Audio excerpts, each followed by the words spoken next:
Welcome to the One Up Podcast. I am your host, El Caballo, a.k.a. Tony. Here with some of my nearest and dearest, also co-host in the building. The Texas one without a gun, Mateo, is here with us today. Hey, buddy. What's going on? I see you have your little flag back there. Yeah, there's been some changes in the office. Mixing things up, keeping it fresh, you know. Looks fresh. Looks like it's freshly unpacked. Still got the lines in it. It still has the folds in it. Are you supposed to iron flags? I don't know what you're supposed to do to get that shit I'm not out. too sure. Flag etiquette. Yeah, I don't, that's crazy. Also in the building, I got DJ Doughy Fresh in the building. Yo. What's up? Much. See, I get no credit for saying it correct. That's why I always say it wrong. That's it. You shouldn't. You're the host of the video. I love to say it wrong. Credit. Do your job. I also wanted to say it like Doughy Fresh DJ. Could you imagine? Just mix it up completely. He would get so fucking bad. What we should do is every time you mess it up, we should have it come in wrong, and then Doughy corrects you, and it goes away, and then it slides back onto the screen. Hell yeah. A lot of work right there. Just swapping it back and forth. How you guys been, man? How was the weekend? How was shit? A lot of shit went down this week too. A lot. It was a lot to digest. Fucking first and foremost, shout out to the family, prayers and all that. Everybody's seen what happened in the Bills game, correct? Yeah. That shit. Damar Hamlin, right? That shit. Oh yeah, I didn't even say his name. Beaston. Yeah. Yeah, that's a rare occurrence. That shit doesn't happen. But you talking about it just happened to Tua not too long ago, right? No, Tua had a brain injury, bro. Got a concussion, body seized up. That was nothing about a cardiac arrest for Tua. Yeah, I did hear that there was like a similar injury like 60 some odd years ago where someone died on the field. It's crazy. Like, it's crazy shit, man. And I think that one they went right back to the game and they started playing, which is fucking nuts. Different times, no? Like, shout out to the coaches. I heard it was the coaches that made the decision not to continue playing, right? Yeah. Bro, there's no way, even if you wanted to play, bro, like the players would have been all fucked up in the head. It's just not something you want to do. You don't want to be that team to be like, oh, continue on, fuck it. Nah, fuck out of here. Imagine if somebody else got hurt and then it would have just been the cursed game. Like, goddamn. Nah, yeah, it's crazy, man. It's rare too. It says it happens more with kids, like at a younger age, than grown-ups. Like, he had to get hit at the perfect heartbeat, like perfect heart rate where it's at. Like, all this perfect timing needed to happen for that to occur. Like, shit. Yeah, something about in teens and kids, it's more likely because your heart hasn't fully, some shit like that. Something about like your development period, basically. Hasn't fully developed, yeah. Let's not act like this shit is not dangerous. But for kids to be playing, even adults, let's not act like this shit ain't dangerous. Yeah, I was going to say, like, here in Texas, they have all kinds of crazy protocols with football because it's fucking dangerous in general. And then with the heat and the way that some of the coaches in Texas like to practice, because Texas is all about football.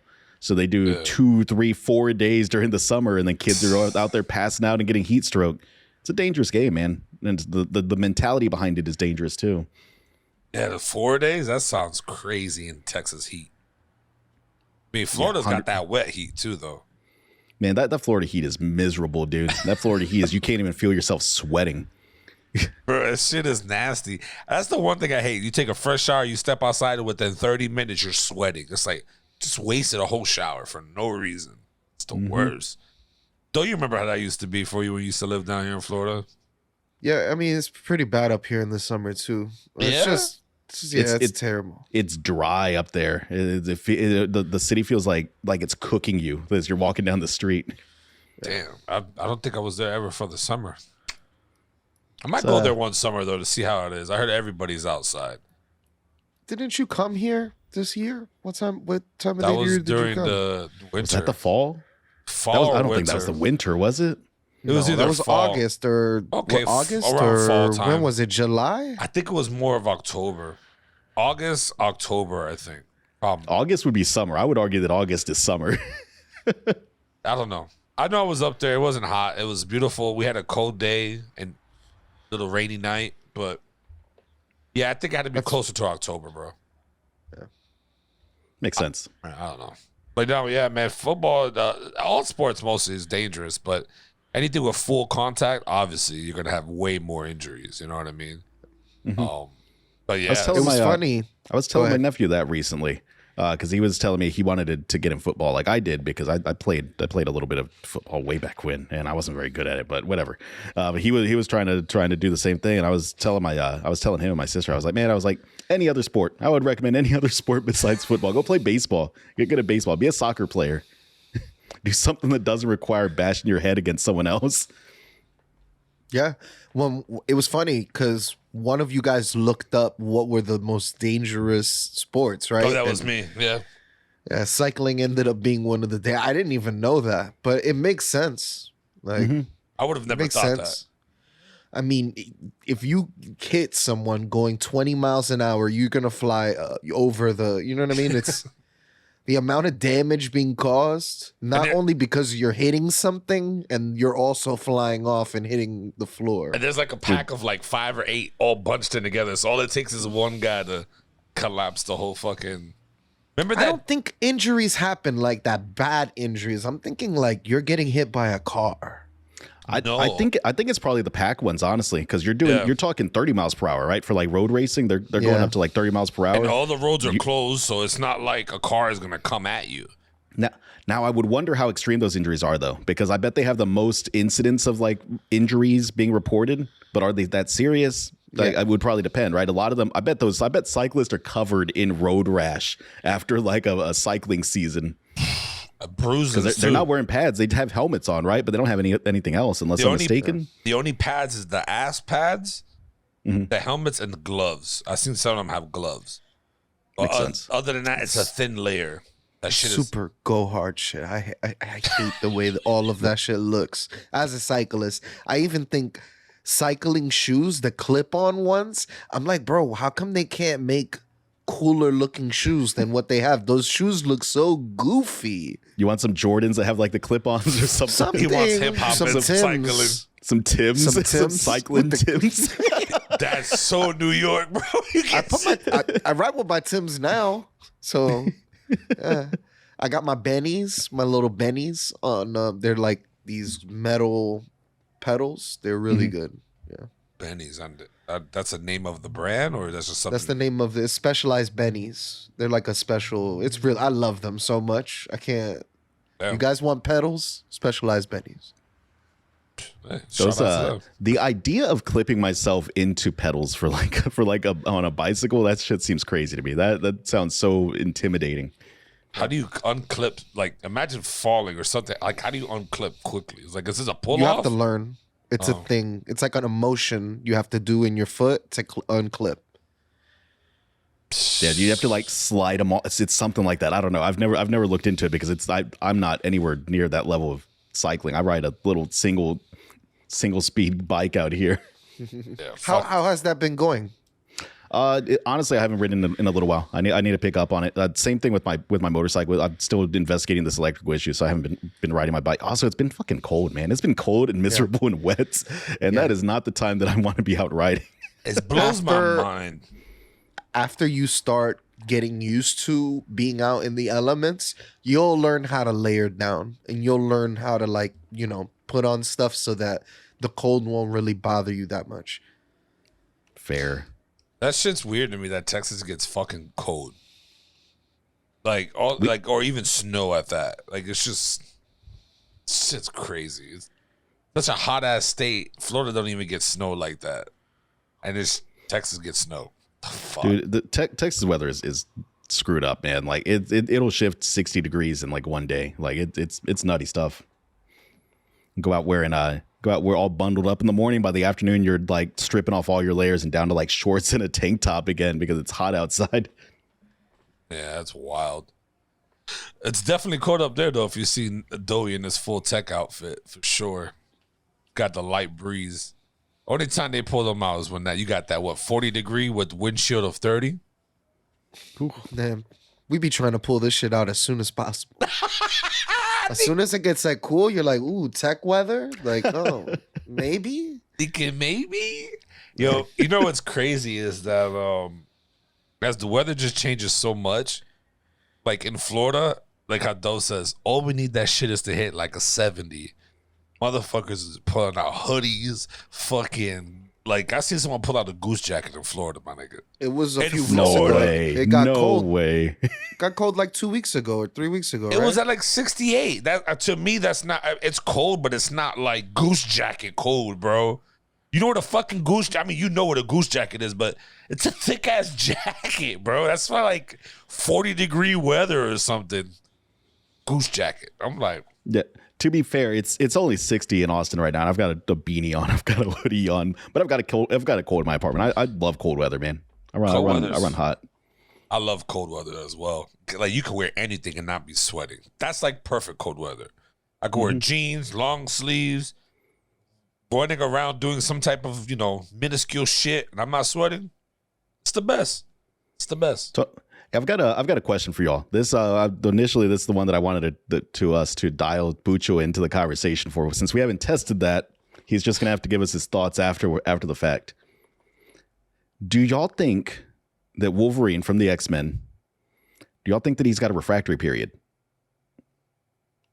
because he has that accelerated healing? What's a refractory period? What is That's that? how long it takes you to be able to get an erection, to be able to nut again after you climax. So His would shit might his be like instant. right? That's what I was thinking. Like he's just a machine basically. It's like when we were in high school, our shit bop, bop, bam, came back and it's still standing. Like you're ready to go. Like that shit his shit doesn't. I don't even think he nuts. And I mean like canonically in like the Marvel comics, Wolverine has tried to or successfully had sex with like everyone, like just about everyone in the Marvel universe. It's No crazy. way. I didn't know. He fucks. Wolverine fucks, man. They've covered it. Just like man's- Captain America, apparently, according to She-Hulk. Oh wait, Captain fuck She-Hulk? No, there's a scene in She-Hulk where like they confirmed that Captain America was not a virgin. Wow. I can understand Wolverine though. He's been around for so long. Like the man has to know some tricks. Come on now, the man. He's been around the block. Asians, Puerto Ricans, some Dominicans, some Cubans. I'm making these wild claims on the fucking Wolverine. But yeah, for sure. Yeah, I don't know. I wish I had that. In high school, you just nut and come back up strong. Start losing it when you get older. Takes like a couple minute or two. Some guys, can't come back. Some can. Like it's just, yeah, it sucks, man. I think a man once he can't get up on his own, I think that's the time. Call it quits. Yeah, Call that's it quits. that's Time the to- end. Start using Viagra. No, of course. I was just making a dumb joke on like if your dick don't work, time to go. I bet Wolverine's penis makes that little like the claw sound You whenever he think his gets shit hard turns to. to steel? They put the adamantium into it. His whole body's adamantium. Like, so I mean, I would only. It's hard as steel. That's when you're supposed to drop that line right there, though. Your line for Felix that you always say, cold hard steel, whatever the hell. Oh, cold hard steel. Yeah. That's when you drop that shit. I got a question for you though. What's up? And during the winter up there in New York, a lot of people obviously don't go out as much, right? Because of the snow and all that shit. But do they be having those like campfire rooftop shits, like with a little fire going on, barbecue or some shit like that out there? No, but they No? have it in the backyard. Like, Yeah, on top of the building, that'd be super illegal, right? yeah. Why would You're that be not supposed to illegal? Start. I mean, you're starting a fire on the roof of a building. I feel like there's a building code and fire code and all I kinds mean- of shit that would be in violation of. There might be, but I mean, it's Yeah, controlled. that's also a thing you do outside the city. You're not really seeing that in in the city. If you have a house with a backyard, then yes, you'll see stuff like that, little fire pits. But you don't see that like, and we get steam in the city, so most of the time you have this big ass pipe in your house, and it gives us a whole bunch of steam. Steam. Yeah, when Adam and I went up there, what was that, like 3 years ago, some shit like that, like right Yeah. before COVID. We stayed in this like repurposed hotel that used to be like an NYU dorm room or some shit like that, and there was not like any kind of like AC controls. There was just the radiator that got the steam heat, And if we needed it to be cooler in the room, we just open up the window a little bit more and let the cold air in. And you wanted good timing then, because in the summer, I don't think that would be great to sleep. Oh no, it would have been miserable. I'm sure that they would have put in some window units or something. Like, Makes sense. because in the middle of the winter, you don't want your window unit open, letting in cold air. So, Damn. Also, I don't know if you want to talk. I don't think it's not anything bad, but off air, you mentioned that the bars are empty over there, New York, right now. no, it's just January. Everybody's done with Christmas. Everybody spent a ton of money. So usually the first month of the year is very slow. Slow. Like, you'll start to see things pick up Valentine's Day. And that's when you'll start to see things start to get busier, stuff like that. The week of Valentine's, the week before, the week after. And like, but usually January is a really slow month for a lot of things. I don't know if you noticed any late night show, any Abbott Elementary, all these shows take a break around this time. Yeah. Because it's just the views are very low. There's usually not a lot of trending news and stuff like that. Usually until like once again February when we're watching the football game? What's that shit? Super Bowl? Super Bowl. It's like, there's nothing really in January. Should we just get rid of January? Is it just like a nothing month? We should just extend that winter break through January. They should have a month. If they get rid of January, they should have it where that whole month of January, it's vacation for all, no bills, none of that need to be paid. Just go and chill out. Survive off the money you have. It's the free parking spot on the calendar. Yeah. Free parking, bro. Everybody gets to hit here. Like, you know what I mean? Like, I'd be fucking lit. Oh. Ideas. I was thinking about getting a small car. Yeah. Yeah, but it's just parking up here sucks so fucking much. Why? Yeah, you'll be paying $400 a month for parking itself, right? Yeah, but that's why I want to get a small car so I could like fit it in the tight spaces. What kind are you thinking? Like a Fiat 500, like a little small Fiat. What? Why you Stuff want a like car, that. though? Just because I can go outside of my area. Like I can go to, instead of going to my local grocery store, I can go to like a Costco and save a little money there because I already like to buy in bulk and shit like that. Mm-hmm. So I could go to Costco, BJ's, shit like that. If I want, I could go to the mall in the Bronx. There's a micro sensor. There's like a computer store out there and shit like that. Just get outside of the city for a little bit. New Jersey has a nice big mall. Stuff like that, just to get outside of my area, see other things. I mean, that's fair. I feel that. Take a road trip down to Florida. I mean, yeah, that too. He won't make. He will not make it normal. He won't make him normal time. He'll make it like 2 days. He'll make a 2-day trip into a 1-day trip. That's fine. I'll learn how to take the trip. But if it takes me 2 days the first time, that's fine. I don't care. I'll stay at a hotel. I'll make a whole thing out of it. I'll order food, enjoy myself. I'm gonna do the math on how long. What this usually takes like 19 hours or something like that. I was gonna say that should be like 20-ish hours or something. If you go at like 9 p.m., usually you could make it there the next day at like nighttime, 6 p.m., something like that. Mm-hmm. Usually you can make it into Jacksonville at around, close to like the afternoon, evening.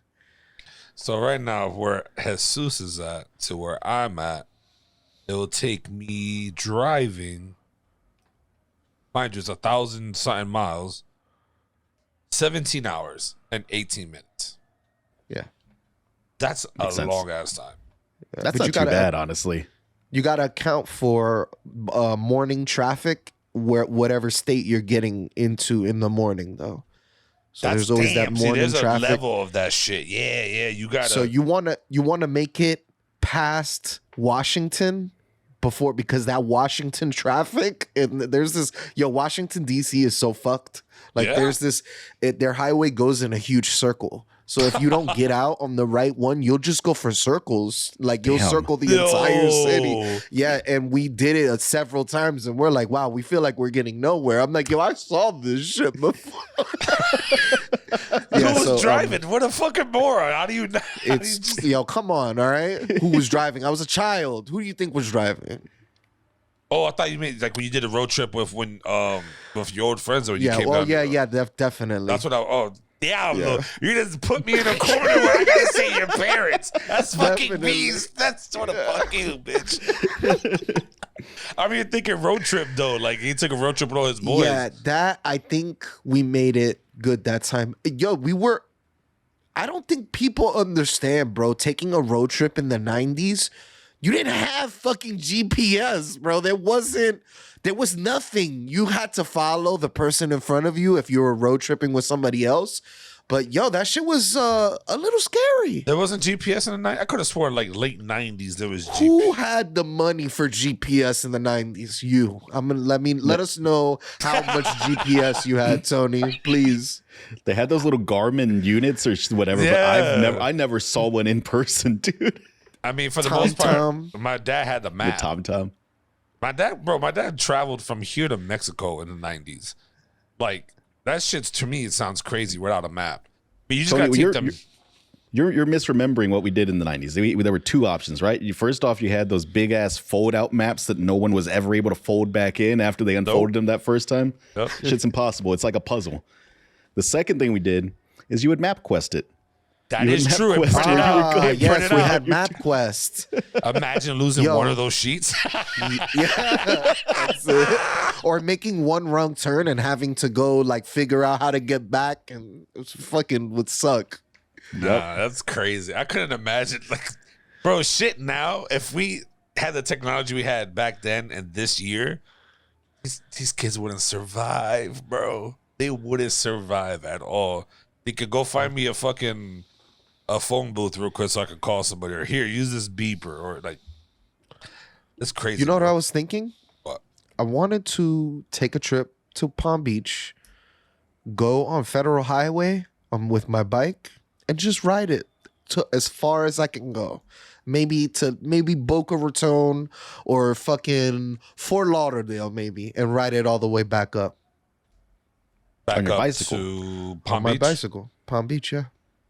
Or I Yeah, could you go could all the do way it. up and go to like Jupiter and then come back down from Jupiter on Federal Highway. Man, Jupiter's far. Dixie. On a bike? Yeah. That shit's... Yeah, that's deep, bro. I would... That's deep. What I would do. That's my challenge for myself. I would want to do something like that. Even, you can even say that going to Miami. Yeah. And That's then deep, stay too. down there in a hotel and then come back up the next day. Facts. More power to you. I'll be shot, though. I'll call somebody halfway out. Yeah, the bike caught a flat. Like, come pick your boy There's up. always that. Yeah, there's always that. You have to take a bunch of gear. You have to have a little like a fix bag or something. Facts. Bring a tent just in case you could just camp out Where the fuck you gonna camp out in the middle of on the street? Seacrest. Niggas gonna be tossing shit at you as they're driving. Martin Luther King Boulevard. That should look like the norm over there. It's like, oh, another bum sleeping right there. That's crazy. My bike would be gone. You wouldn't lock your bike up with you? Sleep though? with my bike. You're gonna have to chain yourself to your bike, dude. Thinking they chop off those arms. His ass there in the tent. That's fucking crazy. Looking at his big ass like they're like, this lock's gonna take way too long to get through. We're going through his arm. That shit is so beast. Oh man. So far, next topic. I'll let my man DJ Doughy Fresh set it off for us, since it is his topic and I don't know too much about it, and he's going to enlighten me on this new wave of energy that is coming. Wicked. DJ Doughy Fresh in the house. How's it going, guys?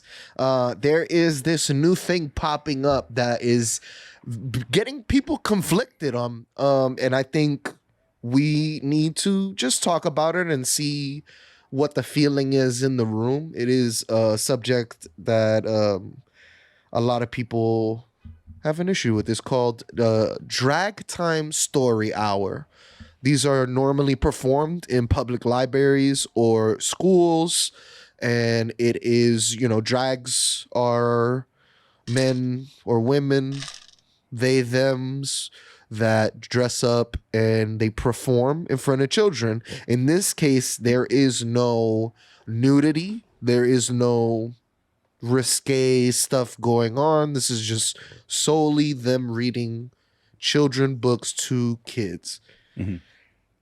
What type of children? Just any children book, like Dr. Seuss and stuff, or like what? I mean, I'm not too sure what the reading material is.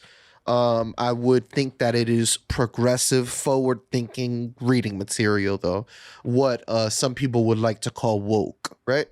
It's trying to normalize it's trying to normalize different genders, different ideas, and I think it's healthy in some ways. I think it could be very healthy because when I was growing up, I grew up in a very anti-gay, anti-homosexual. I grew up in a religion that, first of all, that was like, you're going to hell, if you know what I mean. And once I got out of that way of thinking, my life became a lot better. You don't have to hate anyone. You don't have to judge anyone. It's not your place to judge how someone lives their life. And to be completely honest, you're carrying all that with you all the time. Oh, I hate it so much. Why do you want to even carry that with you? It just seems very silly to me to care so much about someone else's life and the way they want to live it. So I think I think this is fair. Do you think that is it fair for someone to say not the fact that they care about how someone lives their life, because I don't care how someone lives their life, but how they affect the people who don't live that lifestyle, like by not forcing it on people, but like putting in front of people who necessarily don't want like their kids to see certain things just yet. They're not old enough to understand, so they want to kind of shield them from it. Because like just the other day, I saw me and Luca was watching a movie on Netflix, and I noticed right away that the guy's son was gay. And when it was coming on, I my son don't know nothing about that. He don't know anything. He's a kid, just sees cartoon characters flying around. And I'm thinking to myself, like, damn, my son was like 8, maybe 9, 10 years old and watched this and not knowing any idea or what's going on. Like, it's going to change his train of thought, right? Because if he sees his parents growing up, kissing each other, or man and woman, that's what he sees, right? I'm not saying that's what it needs to be.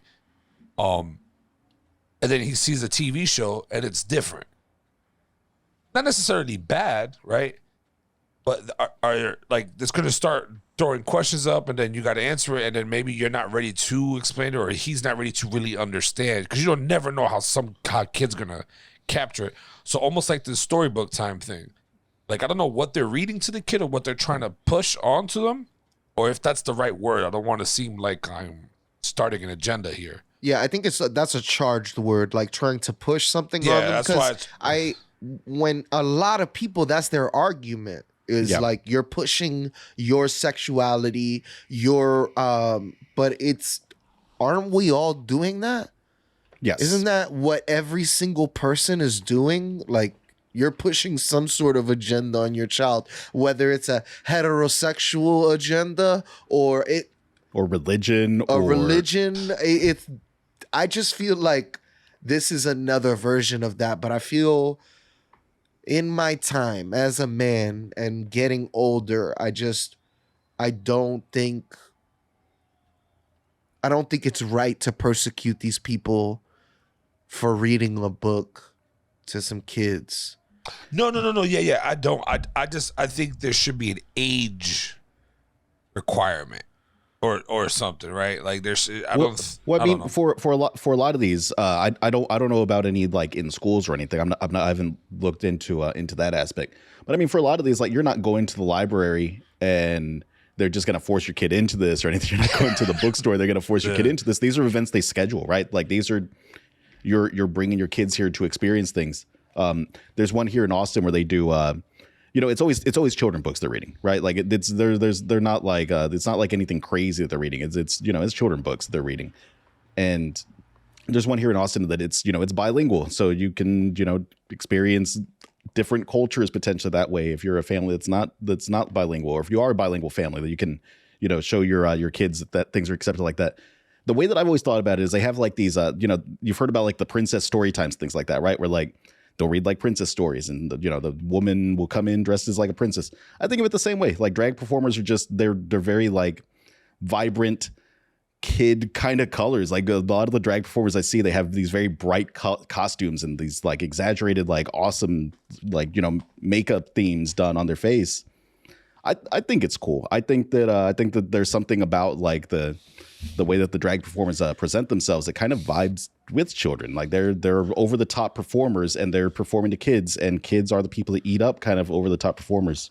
Think about it this way. If you hire a clown for your kid's birthday, are you pushing a clown agenda on your child? Like it's weird that we only look at things this way when it comes to homosexuality or it comes to some sort of pushing the boundaries.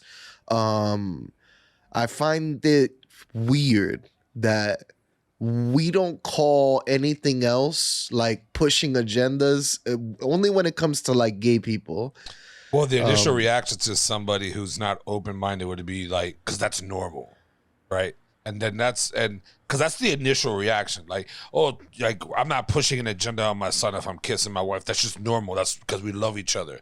The same thing for gay people, right? Like they're not. I don't think when they're doing it, they're pushing an agenda. Even the word push or agenda, like this is making it seem like I'm like on some fence shit. I'm just saying like what they're saying, like it doesn't have no effect, right? But I think as a father, new father, I don't think my son need to be somewhat exposed to certain things at a young age. Like let him be developed, let him understand, let him, you know what I'm saying? Well, I think that it's simple. Like you brought up like the example of like a gay character appearing in like a TV show or something or a movie or something, and you don't know if you're ready for that conversation. But the conversation, I think it's simple, man, because kids are simple. You just tell them like, yeah, those two love each other. Those two are in a relationship. Those two are dating. Whatever. Like it's simple. You don't have to go into like the specifics of like being gay or talk about how persecuted gay people are. Those are all conversations for a higher level or things like that. You can just keep it simple. Yeah, it's just always a topic though. Like a lot of people, there's always conversations about it. Like some people will go really hardcore no, some people will be really hardcore yes, and most of the time there's be middle people who just wants a little understanding on what limits should be set. And it's it is very tough. It's almost like I don't even know if this is a good comparison. It's just like slavery. You know what I mean? Like how they're viewed, how black people were viewed, African Americans were viewed going through the 80s and all that. Like, white people looked down on them like second class citizens, like lower beneath them. And a lot of gay people get that same reaction too. I don't know if it's a lot like it is now because it is like being normalized more, but back in the day, like who was it that was telling us like back in the day, like if someone found out that they were gay, their parents would fucking like jump on them and try to like fucking send them to some type of counseling or some shit. There's those conversion therapy things, yeah, and that shit like that. Like, and that shit is wild. It's terrible. I read recently, it's this camp run by this church, and a lot of people are coming out and speaking against the time that they had there, the abuse they received. Wow. It was basically they just make you do a lot of manual labor, And if you misbehave, they will not feed you. They will tie you up to something for hours at a time. It's just like very weird forms of torture, it feels like. Mm-hmm. And that's kind of the same concept of conversion therapy, is to basically torture the gay out of you, or push or forced labor so much onto you that the only thing you want to do, it's same thing with torture. A lot of the times you torture someone, a lot of the information they're going to give you is either going to be extremely true or extremely false, because they just want the torture to stop. They'll tell you whatever. Oh yeah, he's over there, absolutely. Stop torturing me. Yeah, I mean, it's wild that like torture is still like this. Like some people swear that like that's the solution to so many problems, that we just need to torture more of these people and then we can figure out where all the bad guys are. Cops aren't even allowed to torture people in that way. Granted, I think a lot of the shit that we do with like the criminal justice system is akin to torture and forcing people to take plea deals and things like that.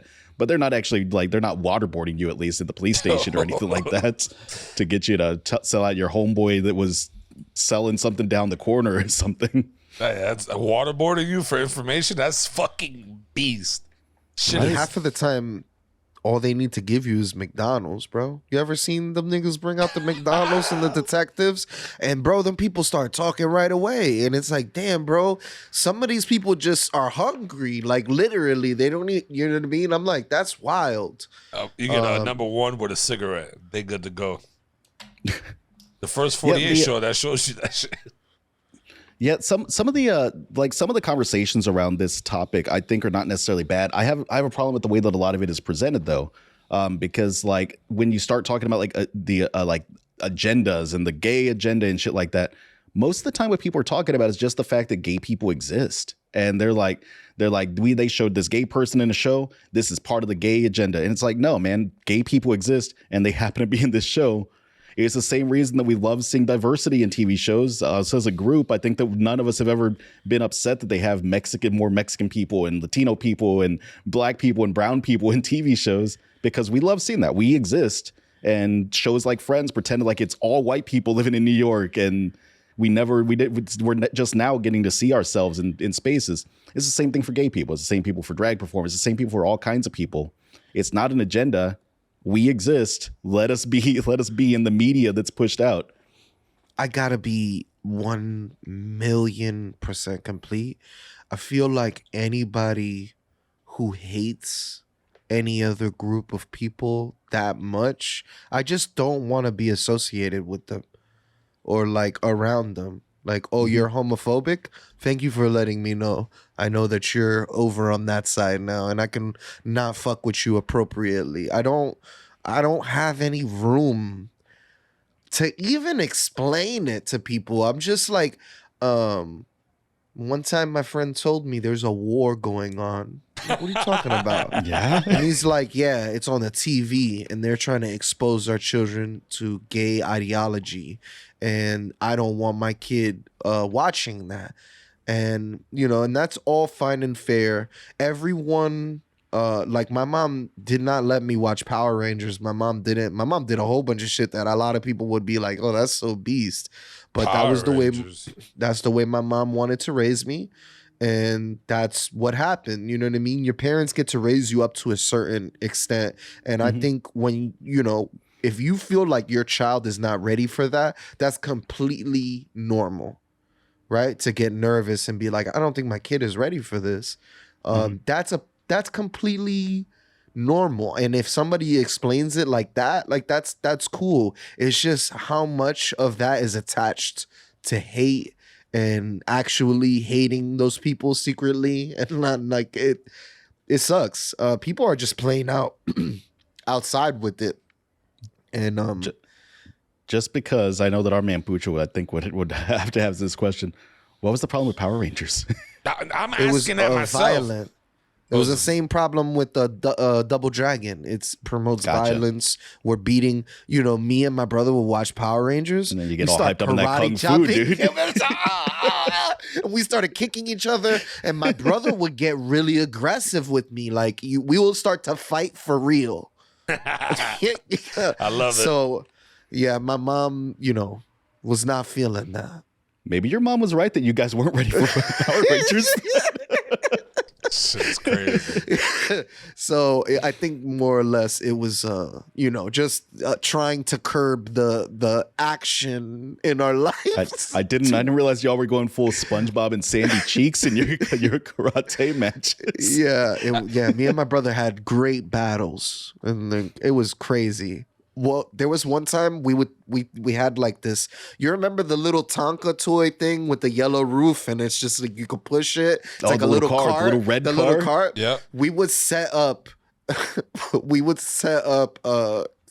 milk cartons, stack them up, just push each Through it.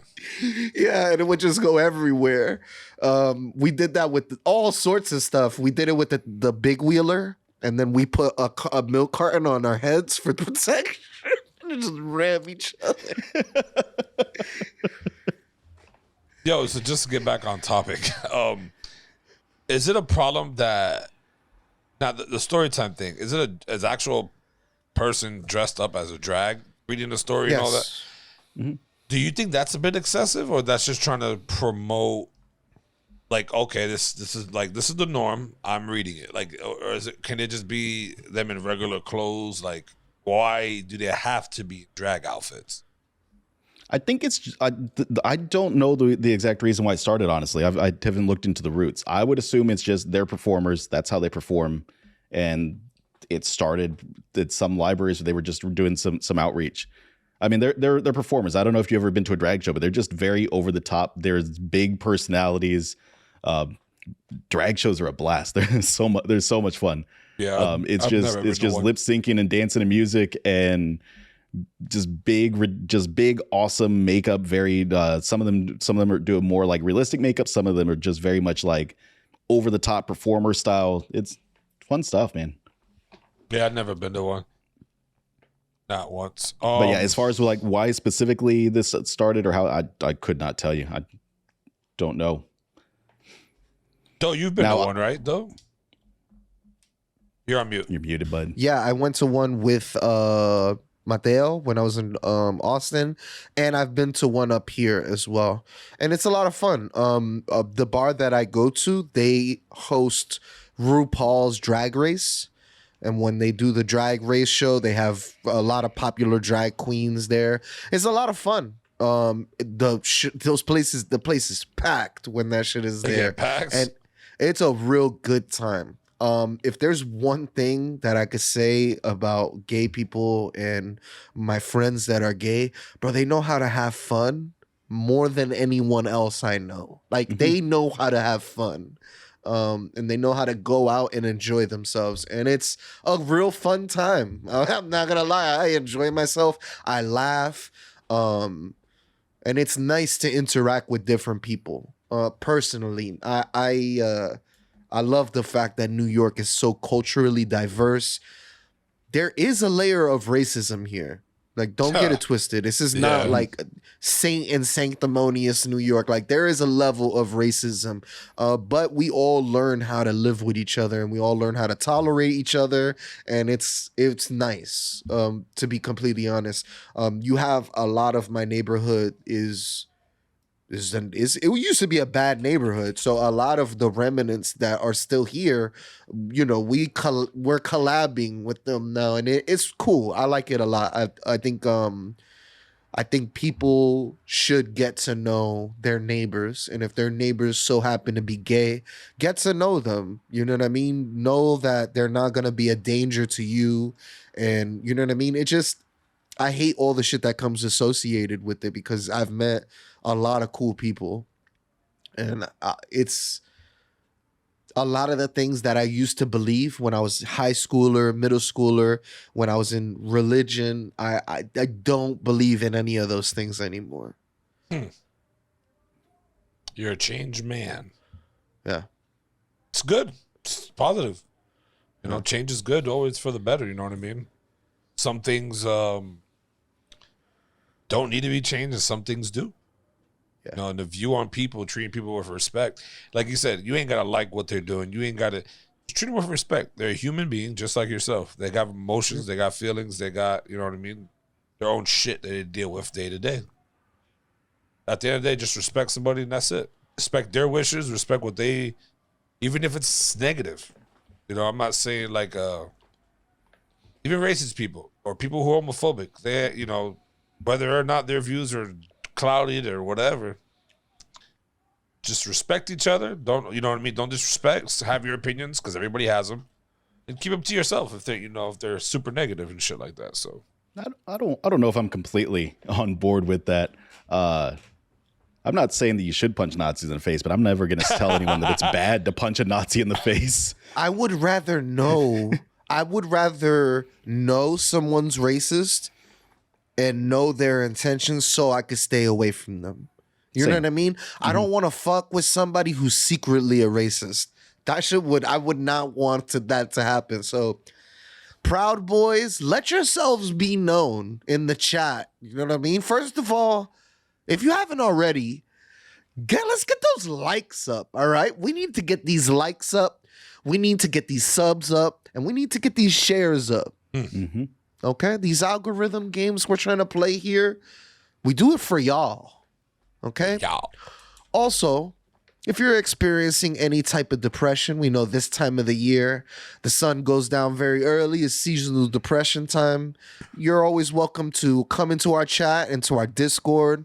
You know what I mean? Talk to us. We can share movie recommendations in these, you know, dark times. Mm-hmm. And we're always here for you, and your family's always there for you. You can talk to your family and your friends. I know sometimes it feels hard to do that, but I think it's important. Let us know if you think Wolverine has a refractory period. Yes. There's a South Park episode that Jimmy keeps getting hard-ons and in front of the class. Yeah, he keeps getting hard-ons in front of the class. Yeah. So All right, perfect. For our next topic, ladies and gentlemen, why is comedy taken so fucking seriously? Are there comedians that are afraid of making jokes nowadays? That, you know, they're in fear that if they say the wrong thing, it can get canceled? Or is there jokes that have no limit? You should be able to joke. You go there at comedy, you're there for that. Like, should there be no holds bar? What do you guys think? I think that comedy's tricky, right? Comedy is tricky. There's an aspect of comedy that is about like pushing the boundaries and things like that. My understanding is comedy has always had kind of an unspoken rule that you punch up, you don't punch down. That's what a lot of like the comedic greats have kind of stuck to that idea. There's always been a place for edgy humor. We all grew up in the 90s. We grew up in the edgiest time for the internet, although it feels like on Twitter lately it's starting to get back to some of those 90s edgy times again. I think that there can be a place for edgy humor. It's not really my thing anymore. I'm in my mid 30s, man. I don't need just straight shock value in my jokes. Yeah, I mean, I see it. I think that if you go to a comedy show, expect some type of reaction, I guess, or you know what I mean, like, because you know they're gonna say whatever they want to say. It's at the end of the day, you paid to go to hear that, see that. I don't think, you know, you should take it with a grain of, like, you know, take it with a grain of salt. Like, it's just, don't be so fucking wrapped up into the emotions of it. Just, you know, I don't think that anyone's gonna go out there, drop N-bombs, drop the F-bombs, and you know, white this, black this. I don't, you know, but for the most part, I don't think you should take it to the heart. Joke. You come there to loosen up, take the edge off. If you think some of that stuff's not a joke, then I don't know. I don't know. We're raised differently. Nowadays, half the shit that was in movies back in the days was definitely not making through today. I mean, some shit changes a little bit, right? Because like before Louis C.K., before all his shit came out, right? I saw him at a comedy show, and I used to really, really enjoy his work. That show Louis was phenomenal. The show Louis was so fucking good. It had some really like good life lesson moments in there too. There's this bit where he's talking to I think it's his daughter, and she's complaining, why does she get one and I don't? And he gives this whole rant about how the world isn't fair. The only time you should look in your neighbor's bowl is to see if they have enough. not to see if they have more than you. And that's good. That's a good lesson. The man obviously had some insight. But in retrospect, some of the jokes that he would make about masturbating all the time and shit like that, they kind of make you wonder, like, with what came out, with the accusations that came out, with the shit that was confirmed, does this shit hold up? Do you want to hear like a known sex pest talking about how much he loves to masturbate? Yeah, I think no person is gonna have a perfect back record. Like, I think everybody is gonna. I think the more exceptional someone is, the more they probably have to hide. It's weird. I know that sounds weird, but I think you're never gonna find someone that's famous that just has a perfect track record. And I think sometimes you have to separate the art from the artist and say he is talented, but he is very flawed. Like, we can separate the talent from the artist. And I think when you look at someone to be so perfect, I just don't know if that is how we should be going about, especially with this medium of comedy. I think comedy has changed. I also hate when people say this movie couldn't be made now. I think any movie could be made now, personally. If they say Blazing Saddles couldn't be made now, I think it'd be even funnier now.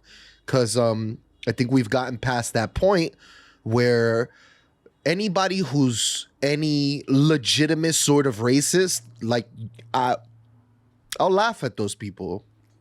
There was parts in Django that I was just like, oh man, this is funny. And I shouldn't be really laughing at a lot of this, but I think we've gotten to a place where we realize like what is cool to be made fun of and what isn't.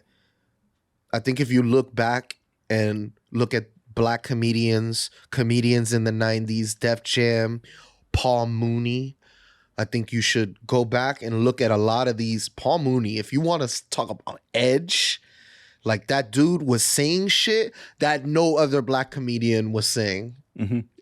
Black comedians would skirt the line of like, damn, this shit is racist, or they'll try to explain some sort, like Dave Chappelle did it good when he got stopped and they came to his side of the car to ask him, like, he's like, hold up, this man, he's driving, why are you coming to my side of the car?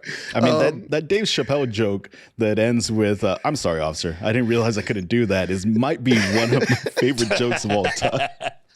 Even some of Dave Chappelle shit, like, now he gets some flack, you know, with the gay community, you know, that he got flack. And going off of what you're saying that it shouldn't be like that, or like movies shouldn't affect people like that from back in the days. And now it kind of still does. I think that you can have opinions though, right? Because yes, Dave Chappelle has said some hateful shit. Also, I want to say, like, as part of my continuing argument about Pooch, about whether cancel culture actually exists or not. Fucking Bill Cosby's about to go on tour, dude. He's going to go on tour this year. So tell me again how cancel culture actually exists, and it's not just consequence culture. That man apparently still has found some venues that are willing to host him. There's someone willing to back this tour. Like, the talent is better than the artist. It's just they want to see what he has to say. I get it. They want to put him. If he wants to go on tour, I don't think he shouldn't. Especially in America, I don't think you should be stopped from going on tour. I think there should be people there with tomatoes, and they should throw those tomatoes when he gets on stage. I think there should be like, yeah, you want to go on tour? That's so beast. I can go there with a crate of tomatoes. Don't fix comedy. Don't fix this whole question that Tony had. Comedy can talk. They can talk about whatever the fuck they want, and we're gonna stop harping on them. But we are all allowed to bring fruit and vegetables and shit to throw at them while they're on stage. We're taking it back old school. Think about what Dave Chappelle just did. He brought Elon Musk on stage, bro. He's booed for like 15 minutes, bro. 20 minutes. They would not let them get any jokes off. And then they ended up feeling some type of way about it. But it's like, really, bro? Like, some of this shit is tone deaf. And I think Dave Chappelle has ascended to a high enough place where he's probably becoming a little tone deaf. Either that or he wants to go into edgy, getting people mad kind of comedy. Like, there's this one guy. It also could be that he doesn't give a fuck. He's at the point of life where he's already hit the top, and now he's just like, yo, I don't care. I'm going to say what I want. Feel how you feel. There's a guy named Ari Shaffar. And I don't know if you remember, he made the video back in the day where it was like the American racist. He picked up a bunch of Mexicans and then drove them to the immigration office, and then they all hop out the back of the pickup truck. It was like a real edgy humor that it was funny for what the shit that was going on. It was actually legitimate funny. But also there's the timing of the joke. Kobe died a week later or a few days later. Ari Shaffar was like, fuck Kobe. Yo, everyone hated him for saying that. Like a lot of his shit like got shut down because he said that. But what is comedy if you're not allowed to say shit like that? So you like edgy jokes, like internet jokes? I think he was wrong as fuck for saying fuck But you Kobe. found it funny? But no, I didn't find it funny. I found more of like the American racist shit like to be more funny that was also a very long time ago. It was like the beginning of the internet, the beginning of YouTube and shit like that. But nowadays you won't find that shit funny. I mean, it depends. I think it depends. I think you only know if a joke is gonna hit by telling it. You can't keep the joke concealed. If the joke works, people are gonna laugh uncontrollably. Like they're not gonna be able to control. When you laugh, think about it. If something's funny, you can't really stop yourself from laughing. So even if something happens, right? And you know how the internet, it's undefeated. Like something happens to a player, they post a little meme or thing and make a joke about it, and people hate us. Some people will find it funny, but they'll find it fucked up. You're talking about that. You're talking about that Hamlin shit that popped up on the. Yeah, I saw that. I can't get behind shit like that, dude. So that's what I'm trying to see. I'm trying to ask Doe, like, where? Because you know me, I'm the big guy. I always say, where's the line cross? What's the cutoff, right? Because if we like edgy jokes, then that is an edgy ass joke. Like, I think it's a little too early, but I mean the internet.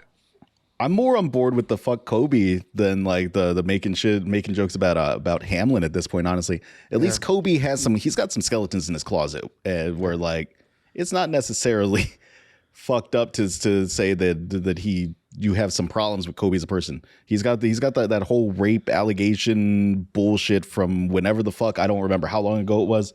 Man seemed guilty from like everything that I read on it. Yeah. So like I don't think that it's a completely crazy thing for someone to say, you know what, fuck Kobe. I don't give a shit about this guy just because he was a good basketball player. He's got this shitty thing that was very public in his past. But he didn't find guilty for it though. I think I would have to go and look. I just know that like it looked pretty fucking bad, dude. Yeah, I would say adjacent to that, damn, I just lost it. It was another instance of almost the same thing. Even the Bill Cosby jokes.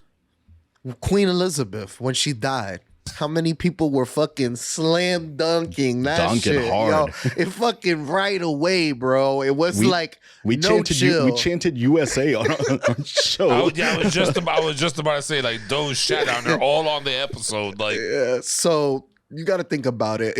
I guess it depends on who it is and what's the severity of it. Was the funny part is that they kept bringing her back like a respawn in Call of Duty. When you keep buying her back, bro. I'm sorry, it's terrible. It's edgy, but it's funny. So I think are you wrong for laughing at that? I don't think you can be wrong for laughing. If I think that's just a thing that naturally happens when something's funny. Now, when something is not funny, yes, you should bomb. I think that's what happens to comedians when they say something that's not funny. You're going to get a lot of flack. You're going to bomb. These are the things that happen to comedians. And it's a part of being a comedian is getting it wrong and getting the timing wrong and it being too early. And like, I think all of these things, a comedian knows when it's the right time. I think a comedian should know how to create a joke that's funny. It's storytelling at the end of the day. I mean, that's the kind of shit. That's the shit that lost Gilbert Gottfried his Affleck thing. You remember there was a tsunami, a bunch of people died in Japan. He made a joke about it on his Twitter. Man lost his job that day. Gee, fuck. What? Hey, people are afraid. But there's some shit like that though, right? Like, could you imagine if was Twitter around in 2001? I don't remember when the fuck Twitter started. No, 2010, maybe 2009. Twitter started. Let's say Twitter was around and fucking like when 9/11 happened. How many people would have made some fucking ill-timed jokes that would have gotten them in some hot water when that shit happened? Yeah, that's funny that you brought that up. Someone made a joke about it at this bar one time. Some people there, some firefighters, I think they were firefighters because they had to be because they had tattoos and shit of their station. They were like, "You think that shit's fucking funny?" Like they had a strong accent. I'm like, I had no part. I didn't know both parties. I didn't know anybody. I was just at the bar chilling, and they were just talking. It's just a joke, man. It's happened so many years ago. Fuck you. I had a family member this passed away, this and this and that. At the point that I'm trying to make is that it was a joke. It was funny. It wasn't a bad joke. It was a good joke. But I guess because he has ties in it, it didn't seem funny to him. But now if someone doesn't see it funny because they got ties to something, does it not make it funny though? Well, I mean, comedy's subjective, right? So like, there's not like we don't have just like a comedy meter and everyone's rated on the same comedy meter because everyone's got their own individual like way that they gauge whether something's funny or not. So would that make that person fucked up?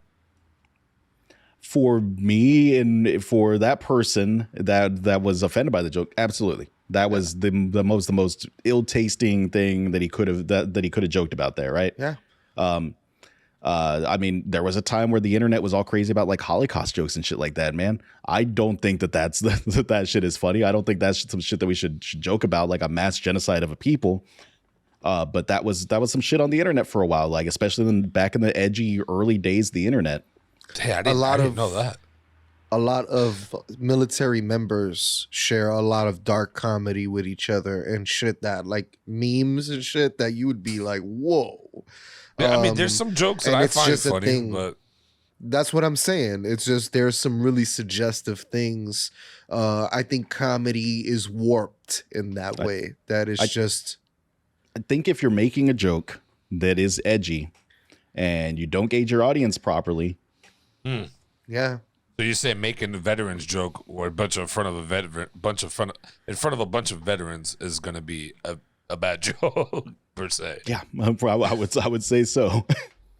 Yeah, I think it's very important for you to know your audience. Read the room but type shit. But I do think that there is an aspect of comedy that's about pushing the boundaries. Like you remember like the Stephen Colbert thing, man. They brought Stephen Colbert to the White House press, whatever the fuck, the press gala or whatever it is, and he just shit on everyone there, and that's kind of it. It was funny as hell to me. I'm sure that some more right wing people than me did not find that funny. Yeah, but I thought it was funny as hell. He was one of the best. I mean, but in that era of Stephen Colbert, he was knocking it out of the park with that character, whatever that he was like a mock red, like a Republican show. It was fucking incredible. Mm-hmm.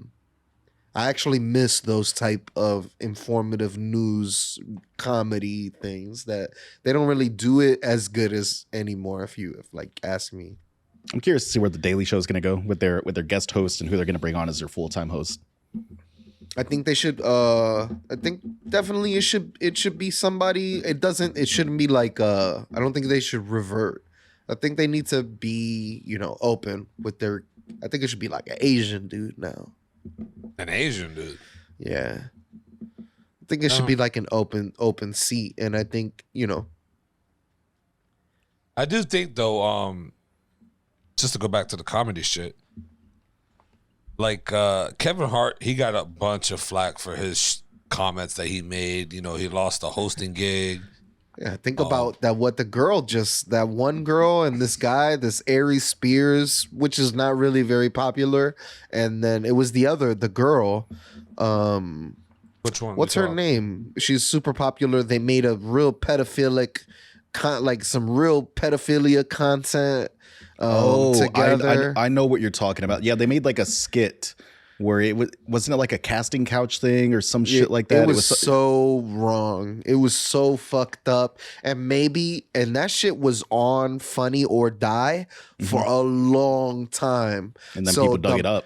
The mods didn't take it down. Like, it must have, I guess, had some, popularity back in the day that nobody saw this as an issue.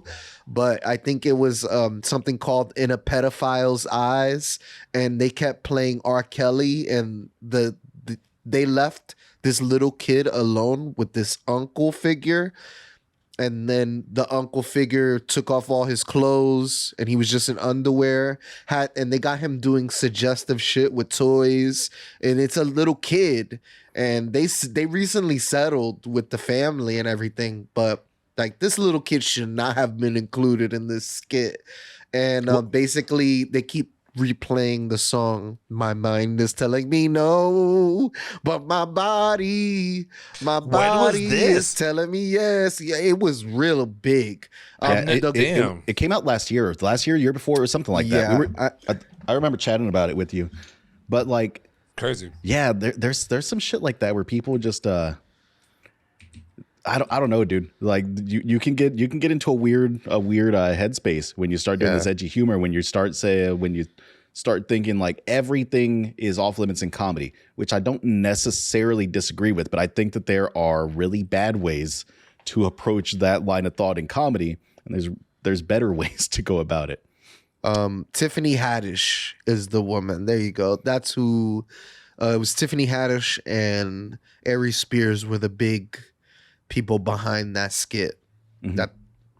Yeah, but I didn't even see this skit. That's crazy. I missed that. I didn't see it's any of that. Real fucked up. It's actually not a very funny skit either. It's not funny. It's not anything. Is it one of those you'd be like? Is this one of those that you would look at and be like, "What the fuck were they thinking?" It's like one of those shits. Yeah. Yes, it was way over the line. And I don't know how they thought that was gonna age well. Like, I don't understand how they thought that this piece of comedy or whatever they tried to create was gonna even do. I'm like I said, I don't even know. I don't know who the audience was for that. Like, who were they making that for? There was a place called Funny or Die. They had this big. Oh no! I mean, like who did they think was who was going to be laughing at that in their minds? Like, they thought it was like everyone would be laughing at this. Did they view it as when you're doing like edgy humor? You kind of know who that's for, right? You like, gotta be in a room with people too, though, so everybody kind of right. I would feel like a board meeting. You have to have everybody here. Like, hey, we're gonna say this skit. You guys tell us what the fuck you think. Like, there's no. You think there's a way that there's that whole group of people who are like, yes. Like, I don't think they're all. Well, I mean, it's like, but I mean, there is some. I don't know. Comedy is difficult, man, because there is some like shit that's kind of funny. Whitest Kids You Know did some really crazy skits, and they talked about some really like out there stuff, and a lot of their shit lands, and a lot of their shit still kind of holds up. Some of it's maybe not so much, but there is a space for it. There is definitely a space for it. It's just I don't know how you approach it. I don't know how you'd figure out like where exactly the line is, but I know that line exists somewhere. Fuck. That's well. Ladies and gentlemen, if you haven't already, hit that subscribe button, like, follow, share. We're on all platforms, audio only, video. Hit us with the share button. Like, Also, we're gonna give another special shout out to my dog Pucho before this next topic. He loved this so much. We're gonna hit him again with the chip sounds, just for the people.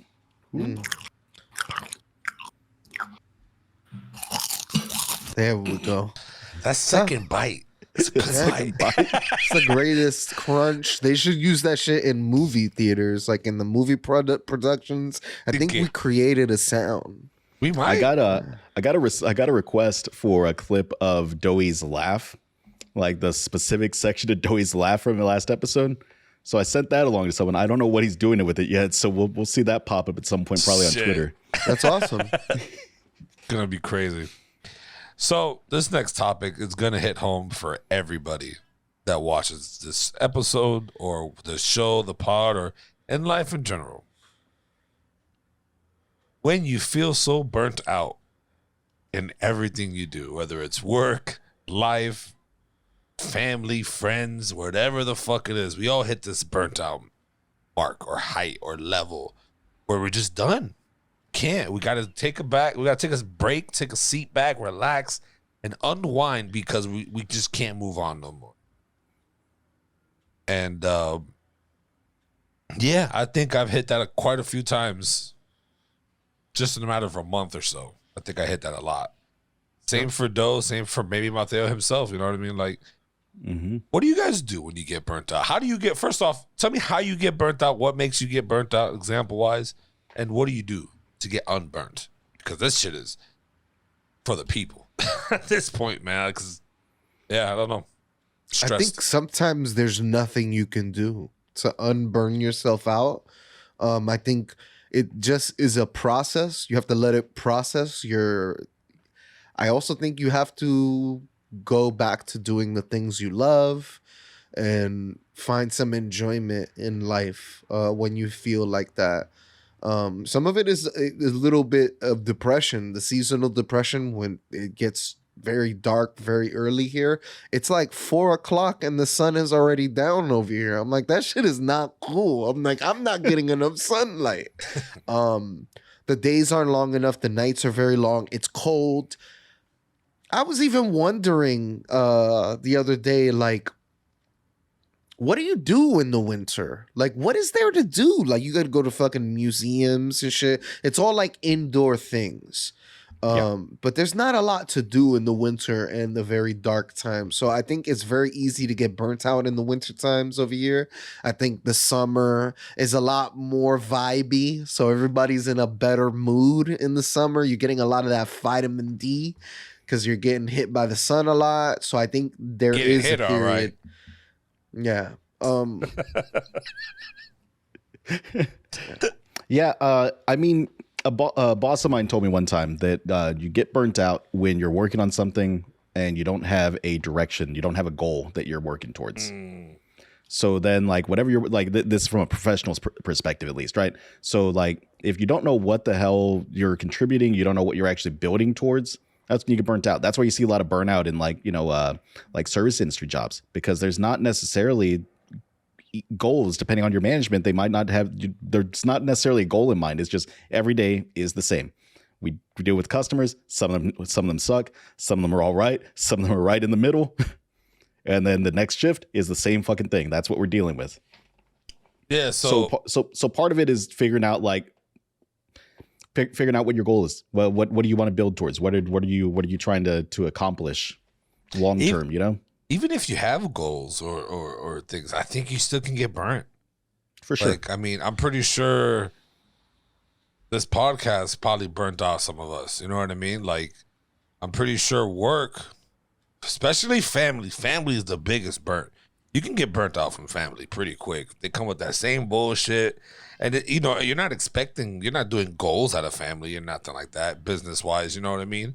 Mm-hmm. So there is a difference, business burns, family burns, and all that. But to relieve the burnt, I think getting away from whatever is that burning feeling, and vacation is one of those ways to help out. But taking a step back and seeing, like, what am I doing? What do I need to do?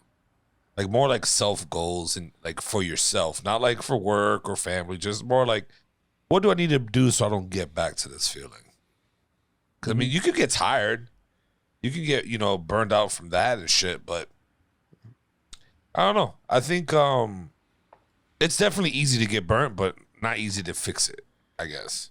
My issue really is if you want to be for real, this 40-hour work week with 2 days off. Just 2 days is not enough for me to I gotta be honest. I'm a 33-year-old man. I've been doing this shit for a while. 2 days off is not enough for me. I need another day off. I would agree. I need that third day off, and then I think I'm good. I think there's been a lot of talks recently about these 4-day work weeks and switching to this 4x10 work week, and then you have a 3-day weekend. Not even. They have even put in certain legislation to vote, and I don't know if it got shot down. The national work week is at 40 hours. They want to reduce it to 32, and you still get paid for your 40 hours week. But everyone works a 32-hour week, 3 days off. If you want to get another job or do something else or overtime, that gives you you get the freedom to do whatever you want. If you want to relax, you can relax for those 3 days. But if you want to work more, you can find other work, stuff like that. Maybe take overtime. Well, if it's not going to work in all fields. Yeah, I mean, and if we get anything like that, I would be very surprised if we get anything out of our current Congress. I don't think this is the Congress that's going to be very worker friendly. Unfortunately. Imagine this, right? This is a little hypothetical. Imagine they tell you, Doe, we're going to give you your 3-day weekend. You're going to have Friday off now. Get the 40 hours for 4 days. Yeah. But the only way you get that, you have to vote for Trump. Would you do that? But a lot of people promise things. No, you're going to get it. Presidents, it's 100%. A lot of presidents promise things. As soon as you vote for him, that goes right in with him as soon as he gets voted in. I mean, yeah, I guess I'd be voting for Trump. Not because you like him, because you want that 3-day weekend. Because it's something that aligns with my goals, right? And I think that's what voting is. It aligns with your goals, the lesser of two evils. I'm just going to be honest. He just talks so much shit. And it's just I'm going to be like, all right, I guess I have to hear him in his nonsense for another 4 years. But if this is what we're going to get out of it, then I guess that's where my, goals align. So you was burnt out with Donald Trump in office. Very, very. It was the longest 4 years that I ever sat with a president. I got to admit, it was just... It was funny watching him. The whole Puerto Rican thing with the jumper, he had a perfect fuck. It was so fucked. It was so fucked, bro. It was so fucked. The man's jumper was elite, bro. Division 1, bro. Yo, he was such a piece of shit. Big waters. Big water. Ocean water. It was just... I don't know. I couldn't take it anymore. I loved every second of that shit. I'm sorry. You got to laugh with that shit, bro. This is a part of being burnt out. You get burnt out with something, man, you got to find the happiness or something that makes you happy in this burnt out part. But he brought this country back decades. I feel like either he exposed a part of the country that we didn't know was really there, or he brought something out of, it just really sucked. January 6th, this was all a coming to, you got all these people that think that the votes were fraudulent. It's some big percentage of Republicans believe in that. It's sickening, to be completely honest. So I don't know. I kind of don't appreciate that part of it. Yeah, if your faith in the actual election process is that shook, then there's just more bad shit coming, man. January 6th might have just been the very first little sign of this. Yep. Yeah, I mean, yeah, as far as personal life getting burnt out, right? With family and shit like that. I don't know. I don't know what the answer is right now. I am pretty burnt out with some aspects of my family currently, and I don't know. I don't know what to do to get back. I was supposed to go and do some stuff with my family today, and I did not. I took a nap instead, and I support my decision. I think it was the right decision to make. Kind of, because I do miss spending time with my nieces and nephews. There's just some extra family shit going on right now that is stressful. That it's hard to deal with, dude. It is very hard to figure out what to do next. Maybe, you know, in a Spanish household, when you have too much of the parents or the parents of the people, just tell them, hey, all that bullshit you guys bring, if I'm there, let's just not talk about it. I don't want to hear it. Don't give a fuck about it. That does not work. And if they say no, then I guess you won't be seeing me. Like, just to make it fair, because, bro, like, just living with people, living with your family or just, like, visiting for a period of time, it'll fuck your whole mental up. You know what I'm saying? Like, I'm burnt out to the point where I don't want to go to any family events. I don't want to, like, I don't want to do anything. Like, oh, you want to come chill with us? Nah. Going to bed. I'll go to bed early just so I don't have to chill with people. Dead ass. Like, shit just gets, even with you guys, sometimes I don't even want to talk to you guys half the time. I just be like, yo, let me just get away. The messenger, I'll mute it. I just need a 10-hour break. Yeah. I don't want to hear, like, Doe, you know, Doe's is probably the same exact way. He doesn't want to hear me or see me for 10 hours. I think that's completely healthy. I think a lot of these aspects, I think people would, from the outside, would look at us and say, wow, you guys are really dysfunctional. But I think when you're outputting a podcast at this audio quality, at this video quality, at these quality of timestamps, I think we're asking a lot from each other. And I think it takes a lot to make this podcast happen. And although it can be very draining, you can also pull some sort of energy from it, because you get to see the final product and you get to be proud of something, and you're like, man, that short really hit. There has to be something there that made people click with that. Like, so I must be saying something right, or it's a good way to, like, put some gas in your engine. But I gotta be honest, it took a while for me to get used to the production schedule and just the inner workings. I think it's very healthy for us to argue. And even if we're just throwing dirt at each other, I think it needs to happen, because if it didn't, then we will be hiding all of that energy, like, behind our fans, or it would just seep into the podcast. I don't think that's good. You think? Yeah. One of the tricks to burnout, I think, is celebrating your wins. Like, celebrating your wins, recognizing where you're doing well, and celebrating that. My leadership style in general in my professional life, I tend to be more of like a cheerleader type of boss than anything else. I like celebrating wins. I actually have to temper myself back a little bit, because not everything needs to be celebrated and given props to, because some of the shit is just, this is what you're supposed to do. This is your job.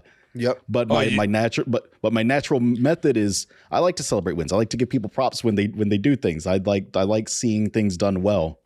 So you're one of those types of boss who'd be like, "Great job, Timothy! You did a bang up job," and it's just I don't think I use that tone. But I've been in a position where you're underappreciated, and it's weird how just hearing that will make you feel better. It's such a small thing, right? Like, to add that, hey man, you did a great job. Just acknowledgement from your higher ups can change a vibe, or like even it'll give you a boost. Like, oh shit, my boss noticed me. My boss noticed that I'm doing something. It just will put some air underneath your sails. Like, I also noticed that too as a boss. Like, I learned something new almost every day. How to be a better boss. You can always be better. And like, I used to harp on these guys, like among my guys, a lot, because I know what they can do. And if I see them acting lazy or just trying to get away with being lazy, that shit irritates me because it's like, bro, like I've been in your shoes, like I've done this work, like I get it. You're right there, like just I've learned to hold back on some of my comments because I can see when they're burnt out. Like and that's just not going to help whenever they're that. It's not going to help. Burnt out. Yeah. So I've seen them burnt out. But like, yo, hey, good job, bro. You fucking real shit. You got that shit done. Like that was clutch. You come back out later, you see their progress increase, or you know what I mean, or they'll bring it up later on, be like, oh, Jose over here said, oh, I did a good job, so you guys need to pick up the slack or something. You know, and it's just crazy. When you're burnt out, you see somebody burnt out, give them some type of encouragement, I guess. You know what I mean? Like even when I'm burnt out, someone says, "Hey, you're doing the best job as a dad, bro. Keep it up." I'll be like, "Fuck, yeah, thanks." I don't know. Yeah, and I mean you're in a special position now with your family stuff too. You have a kid at home. You have a kid that you're a caretaker for a large chunk of his time. So that shit's hard. What do you do when you're burnt out as a parent? You can't be. I don't think you can be burnt out I mean, you can't. It happens, but I don't think. I don't know. Like I can't be burnt out. Like you know what I mean. Like it's like you as a parent, you have to give him that energy. You can't. I mean, especially at that age. That age is they aren't necessarily going to understand if you tell them, "I'm tired." Hey, Daddy's tired. Like Daddy had a long day. Daddy's doing rough right now. He just wants to sleep. Like last night, I didn't sleep at all last night because like he's sick. So you know he's waking up because of the mucus. So he's like choking, and I'm like I hear it, so I get up to check. So I didn't really get much sleep. So this morning he's watching TV, and I'm fucking passed out. Let him do whatever the hell he wants. During that time, he could break shit. I wouldn't care. And then I'm sleeping. All I hear is, Dad. And mind you, this is the first time he said it so clear, so vividly, that it scared me out of my sleep. Scared the shit out of you. Bro, all I hear is, Dad. I wake up. I'm like, what happened? He's just like, TV. But motherfucker hit play, nigga. Like, what the fuck? Was it on the Netflix thing? Yeah, it was on the Netflix. Are you sure you want to continue, bro? In my head, I'm like, bitch, hit the play button. Why you waking me up? But it's like, I was happy that he said my name like that. You know what I mean? And it just at the same time, I was tired, but I was like, damn, this is crazy. I'm at this level now with him where it's like, I'm burnt out, but that just brought me back. Yeah, I was gonna say, did that revitalize you? That was the health potion that you needed. Yeah, that brought me back. I was like, damn, yeah, I'm dad. All right, yeah, all right. Let's go get this 50 breakfast. cc's of dad. Facts. That shit brought me back. I was like, damn, I'm proud of my son. He calling me dad like that so vividly with so much love to fix some shit for him. Fuck it. It brought me back. And you know, like for work, sometimes too, being burnt out, like little encouragement from my boss does help. Or, you know, or just seeing something get done. It's just like I was about to say, just doing something, even if it's small, that you can check off your list and just finish. That shit might get you back into the headspace you want to be at. That might be the secret right there to being burnt. Just a little bit of fucking acknowledgement. Because it's just like, bro, there's days. It's a way. Yeah. It's a way, right? I think it is very important for you not to rely on other people to get yourself re-energized. I think you have to figure out a way for yourself to get back. And I think a lot of it has to take time away from work, take time away from, I think some of the best time is when you yearn to do that thing again. And you're like, man, I haven't DJ'd in a while. I'll kill the shit out of this song or some shit like that. And that track you put out was good, man. Yeah. That track you put out was real good. Yeah. So I think you gotta taking a break from something can't always be bad. Like it'll recharge you. It'll be like, man, I have so many things I want to talk to my kid about or whatever it may be. But I think we all have like that outlet. We need to figure out what things recharge us and what things drain us. Would you think in relationships too? I mean, because relationships, you get burnt out. I think that's why there's a lot of divorce and shit. Yes. Do you think that even taking a year break or month break, 4 weeks, whatever the fuck, I don't think that's for a relationship. I don't think that's healthy either way. I think this is a completely different topic. No, yeah, it's a little bit burnt too, though. I But think when you're talking about a partnership, it's kind of like a relationship. It's a two-person. You have to look at things as, man, my partner isn't feeling too good right now. What can I do to put some wind underneath their sails? What can I do to make their time a little bit more comfortable? Or you got to work in the best interest of your partner, right? And yeah, I wouldn't never say that like the idea of taking a break in a relationship is a bad thing. But it could be depending on the two people in that partnership, right? Like for some people, that might be a death wish. That might be just as bad as if they had asked to break up to them. Like if they had asked to get a divorce or whatever. And to other people, they understand, like they might be able to understand, like, yeah, that makes sense to me. Let's take a break. Let's not be in each other's business, and let's see if we can get back to a place where we want to be in our relationship. I think it's completely healthy, especially in the dating phase, or like if you're in a boyfriend girlfriend. I think that's completely healthy. I think if someone can't and cannot stop themselves, I think there's a problem. I think like you have to check yourself. Like you should be able to control a lot of these emotions. And if you can't, then maybe you should seek the help or talk to your friends or family about this issue you're having. A lot of people, the problem that they have is that they don't want to, they're kind of in denial. They're like, I got it all together. And it's like, no, like obviously from the outside, people can see where you have like issues. They can see the cracks. So I think coming forward and being like, hey, I'm having an issue with A, B, or C. Maybe it's just one thing. Maybe it's a lot of things. I think a partnership doesn't just come with your like significant other. I think you can be a friend to somebody and help them fix themselves. And I think that shit, love isn't just to have sex with somebody. You can love somebody and have a very non-sexual relationship with them and love them very much and like want to help their, lifestyle or whatever. If you see something very unhealthy and you're like, hey, you maybe should cut some of this out. It's not easy sometimes when people are in denial though. But that's why it's good as a friend, because you kind of like open to them and and you can come from a spot of vulnerability. Like, hey man, I'm your friend. I kind of noticed this about you. Why do you think? But you have to know how to approach it also. Yeah, I mean, that's such a tricky thing too. Yeah. Like a lot of people don't want that outside perspective. Like they get defensive the second that you give them that outside perspective. Yeah. It's why the fuck are you trying to get in my relationship? Yeah. I mean, talking to somebody about their relationship, very picky. I almost don't do it sometimes.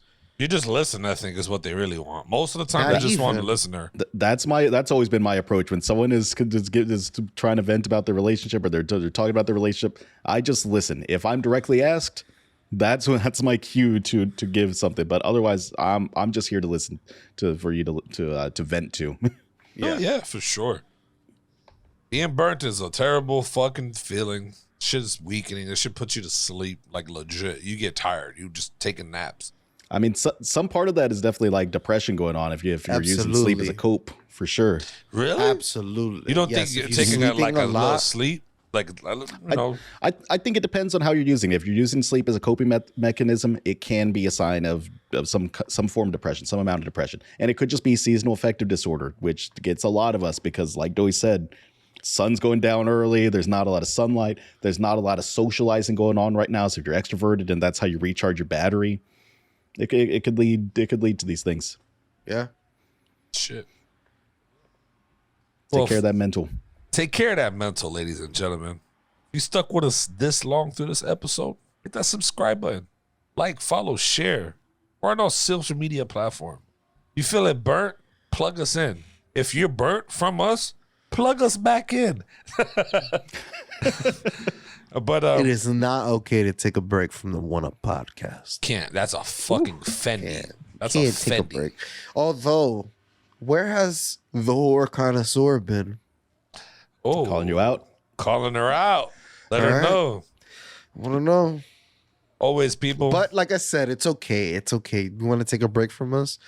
Turn off. But just give us a like or something. Share. Share that Hit shit. that subscribe. You don't have to watch. yeah, You don't have to watch. You don't our have to stuff watch. Just every share our day. shit. Yeah. She's gonna be like, I've been watching. I just haven't commented. But as always, people, go one up yourself. Peace.